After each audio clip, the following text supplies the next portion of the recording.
Now that we have learned some basic concepts in Python, let's do a few examples just to see how we can use them in order to solve simple problems. So I'm going to go through these 5 exercises quickly. Please review and make sure you can do it on your own. Again, like any other programming language, you only will learn if you practice these on your own. So the first exercise says create 2 variables and take your first and last name as values and then print a message like my name is first, and then you provide input first and last. Okay, so we create 2 variables. I'm going to call the first one first name, and we can say input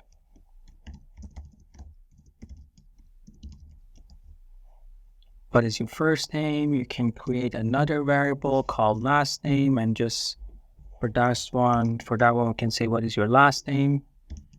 I'm also going to use different print functions in order to get familiar with some of the ways that print function work. So for this one, now that we have received these 2 variables, we can say print. I'm going to use the f-string literals, and I'm going to say my name is something. Okay, right. So it's going to say my name is, and then you use 2 brackets. Here's one, here's another one, and then what we do is that we'll put the name of the variables here. So that, and then you close this.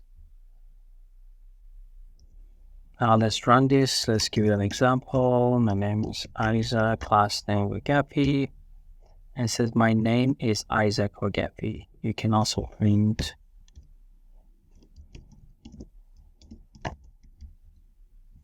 it looks good. So we run the code a couple of times to make sure that it's good. Okay, the second exercise says write a program that receives lengths, and we can say just widths with a rectangle, and it will calculate the area within the rectangle. So I'm going to create 2 variables. I'm going to say lengths is equal to, and we say input, and then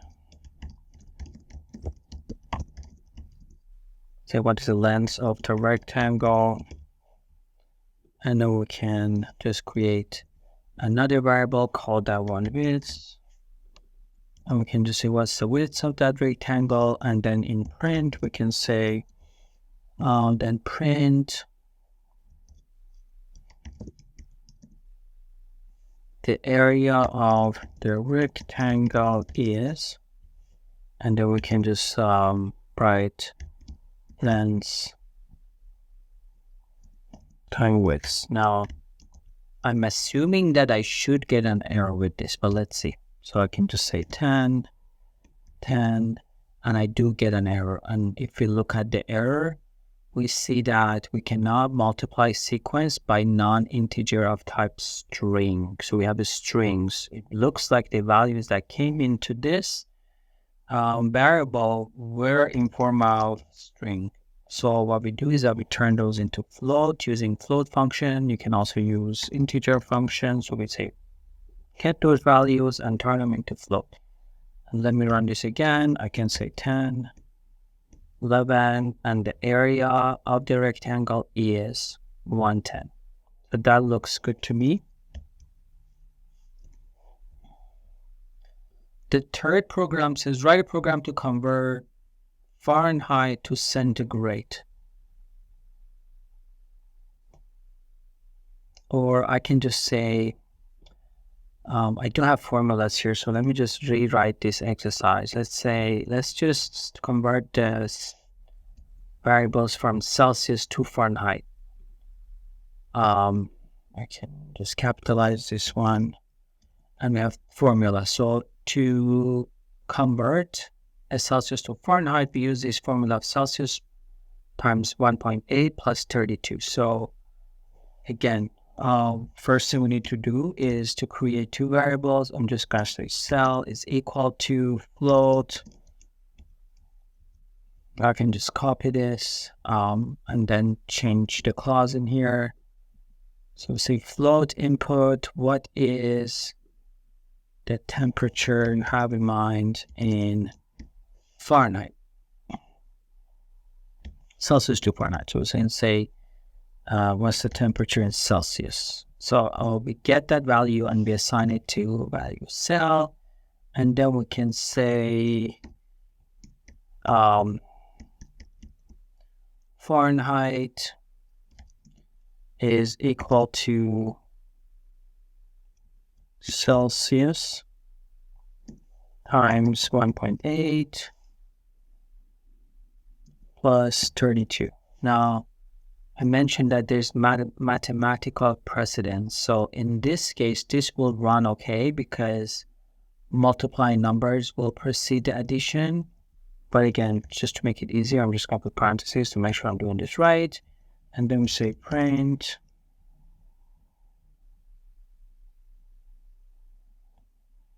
And what I can do is that once I'm printing, I can change the outcome of Fahrenheit.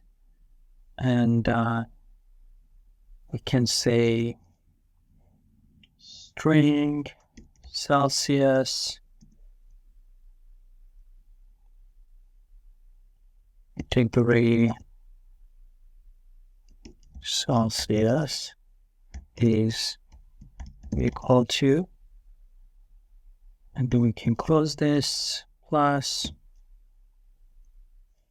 and again we can bring that variable of Fahrenheit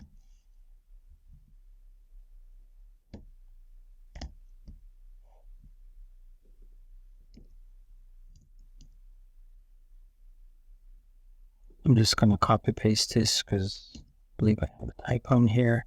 So we can just say Fahrenheit, make sure it's low caps, change this to Fahrenheit, that Celsius is good.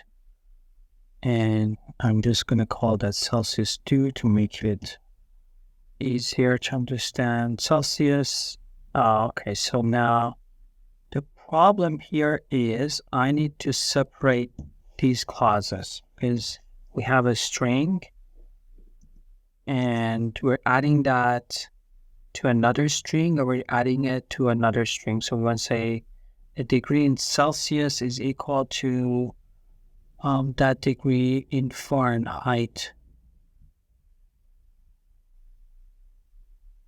Now we can say plus degree in, make sure this is a string, in Fahrenheit. I'm just going to copy paste this.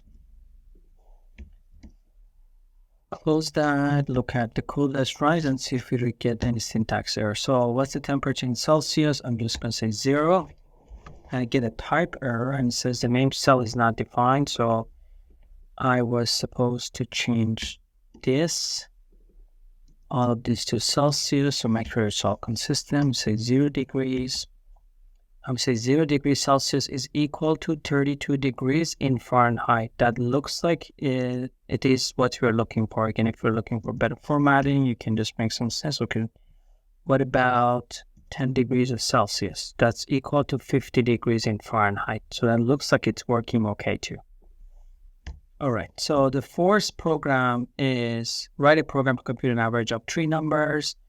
So we need to receive 3 numbers, and then what we do is that I'm just going to copy paste this. We can say A is, or num1 is equal to, I can just copy paste this from above. We can call it integer or float. I'm just going to use integer, maybe float actually, since we're running variables. So please enter the first number. We call it num1. And then we need to get all these numbers. You can say second here. And third, we make sure that we rename these variables. We don't want reassignment. So num1, num3.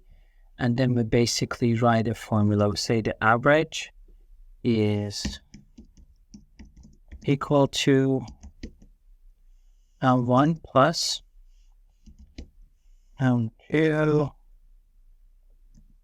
plus num3 divided by 3. And again, if we don't put parentheses here, we we'll get an incorrect answer. So we need to make sure that this is set properly, and then we can say print and say, again, let's write the if statement. So f, the average number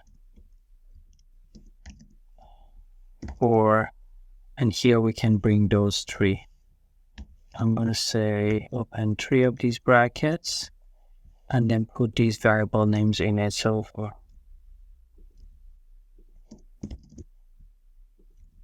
num1, we have num2, and num3 is, to make sure this works okay, is, and then we put average, another bracket. So we put average. So let's print this out. See if this works. We get the error. Parenthesis open, parenthesis closed. This looks like yes. So we need to put one of these. Let's run this. So we have 2, 3, and 5. So the average number for 2, 3, and 5 is 3. And if you want to format this better, you can use all the formattings with print, which was like adding a 2F and all that. You can look at the slides and see how you can do that. So that looks like it's working okay too. Next, we're going to write a program to calculate the salary of an hourly employee and assume that this employee and his hours exist once a week. So I can write 2 variables. Let's do this quick. Provides the hourly rate. I'm just going to call that rate. I'm going to do another one. Let's say hours is equal to, let's say, please provide this week.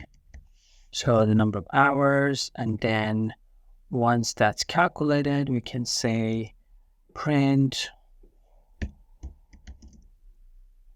As a metric, you can use capital F. That works as well. We can say your weekly salary is equal to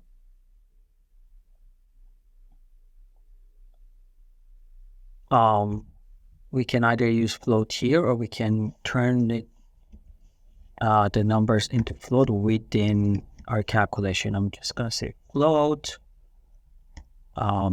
rate times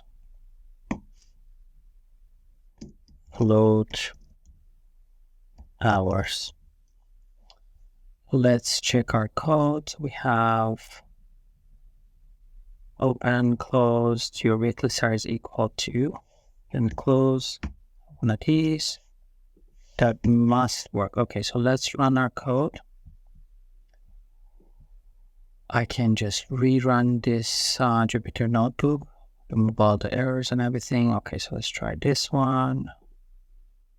Provide the hourly rate. I'll say 18. How many hours you work this week? Let's say 40 hours. Your weekly salary is equal to 720. If you want that an integer, you can turn all of that value into an integer. So we basically say turn all these numbers and report integer. So if let's say 18 and a half, how many hours you worked? 14, you receive 740. So the number is not float anymore. So make sure you can go through these examples on your own. And if you have questions, you can reach out to me or the assistant. Thank you.